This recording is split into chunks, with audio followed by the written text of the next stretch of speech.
मेरे दादाजी गांव के सरपंच थे। गांव में जिस किसी की भी शादी होती थी, उनके घर वाले एक रात के लिए अपनी दुल्हन को हमारी हवेली में भेज देते थे।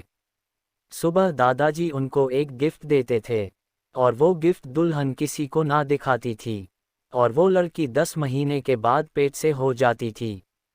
गांव के लोग दादाजी की बहुत इज्जत करते थे।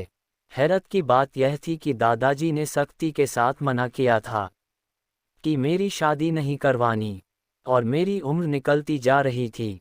एक दिन गांव में एक दुल्हन आई।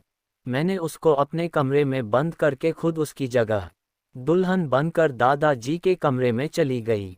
कमरे में गई तो सब लाइट बंद थी, और फिर अचानक से दादाजी ने मेरे साथ ऐसा काम किया कि मेरी चीख निकल गई। मेरे दादा की गांव में बहुत इज्जत होती थी। वो 5 वक्त के नमाजी थे। गांव के लोग उन्हें बहुत इज्जत और एहतराम से देखते थे। वो बहुत लोगों की मदद भी कर देते थे। हमारे गांव में एक अजीब रिवाज था।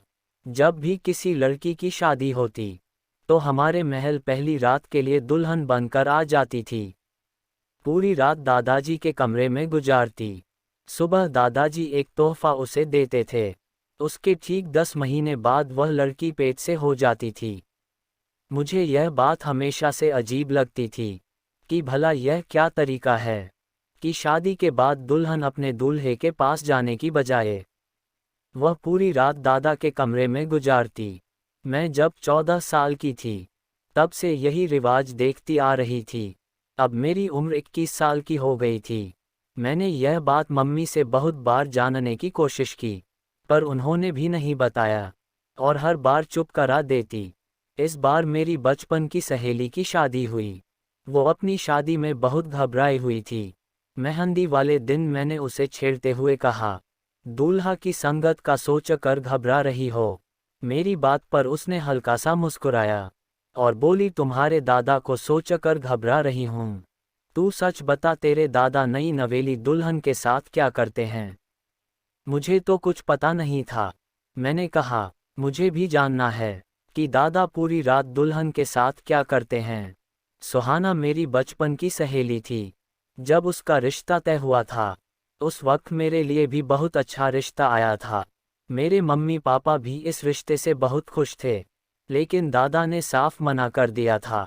बोले, नेहा का रिश्ता अभी नहीं करना है। मुझे यह सुनकर बड़ा दुख हुआ। आखिर दादा इस रिश्ते को मना क्यों कर रहे हैं?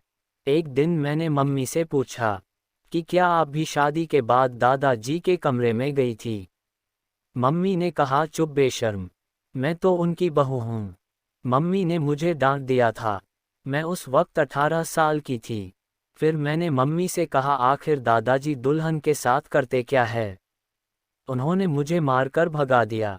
मैं रोने लगी। आखिर बात क्या है? जब मेरी सहेली सुहाना की शादी हुई, वो भी मेरे दादा के पास दुल्हन बनकर रात में आ गई, और रात भर मेरे दादा के कमरे में बनी रही। सुबह जब मैंने उसे देखा, तो उसके हाथ में एक तोहफे का डिब्बा था। मैं फौरन सुहाना के पास गई और उसका हाथ पकड़कर अपने कमरे में ले गई, और पूछने लगी कि मेरे दादा कमरे में क्या करते हैं। मेरी बात को अनसुना करके वो कहने लगी, मुझे मेरा पति लेने आ चुका है, मुझे जाना है। वो मुझसे हाथ छुड़ाते हुए तेजी से मेरे कमरे से चली गई। मुझे बड़ी हैरत थी। ये तो मेरी सहेली थी। यह तो मुझे सब कुछ बताती थी, और आज जब मुझे इस राज को जानना था कि अब मुझे पता चल जाएगा, तो इसने भी मुझे कुछ नहीं बताया। उसके साथ कुछ गलत हुआ था, तो उसे बताना चाहिए था। इसी वजह से मेरे दादा मुझे कम अच्छे लगते थे। मैंने दिल में पक्का कर लिया था कि सुहाना से मैं सच निकलवा कर रहूंगी।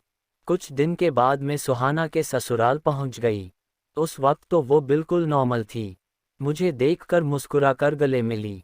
उसका पति भी मुझसे खुश होकर मिला। मैंने सुहाना से कहा, क्या हम अकेले में बातें कर सकते हैं? वो मुझे अपने कमरे में ले गई। जब मैंने दोबारा से सुहाना से वही सवाल किया, तो वो गुस्सा करने लगी। मुझसे क्या पूछ रही हो? जाकर अपने दादा से पूछ लो। मैंने कहा, अगर तुम्हारे साथ गलत हुआ है, तो तुम चुप क्यों हो? तुम्हें सबको बताना चाहिए। मेरी बात सुनकर वो चिल्लाकर बोली, मैं सिर्फ तुम्हारी वजह से चुप हूँ समझी। तुम्हें ज़्यादा ही जानने का शौक है। तो किसी दिन खुद दुल्हन बनकर दादा के कमरे में बैठ जाना, सब पता चल जाएगा। एक दिन में सुहाना के कहने पर एक दुल्हन की जगह खुद अपने दादाजी के कमरे में चली गई। कमरे में अंधेरा था, इस वजह से दादा मुझे पहचान नहीं पाए। उसके बाद दादा ने मुझे अपने बाहों में लिया और मेरे साथ वो सब कर डाला जो वो हर लड़की के साथ करते थे। सुबह उठकर मुझे दर्द हुआ, तब मैंने अपने घर में और गांव वालों को भी बताया। इस तरह से वो रिवाज खत्म हुआ। आपको ये कहानी कैसी लगी कमेंट करके ज़रूर बताएं। वीडियो अच्छी लगी तो लाइक करें। इस तरह की और कहानी सुनने के लिए चैनल को सब्सक्राइब करें।